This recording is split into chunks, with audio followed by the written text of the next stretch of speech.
পেশেন্টরা আসে যারা বলেন ডাক্তারবাবু আমি ছোটোবেলায় প্রচুর ম্যাস্টারবেশন করেছি, অস্ত্রোপচার করেছি এবং সেই জন্য আমার ইউরিনটাও কিন্তু সরু হচ্ছে, এটা কি আমার ম্যাস্টারবেশন করার ফলে আমার এই ইউরেথ্রাল স্ট্রিকচার হচ্ছে?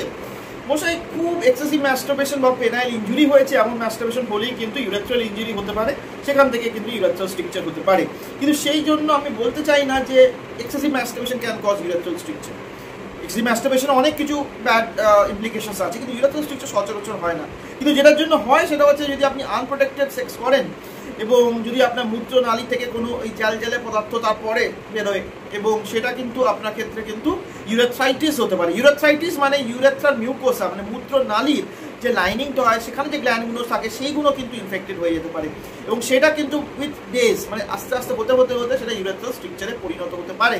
সুতরাং সেটা যদি থাকে এবং তারপরে যদি মনে হয় অনেক ওষুধ খেয়েছি ডাক্তারবাবু কিন্তু ইউরিনটা হয়ে যাওয়ার পর ইউরিন জমে থাকছে, আমার তখন প্রস্টেটের বয়স না কি হতে চলেছে, it can cause urethral stricture.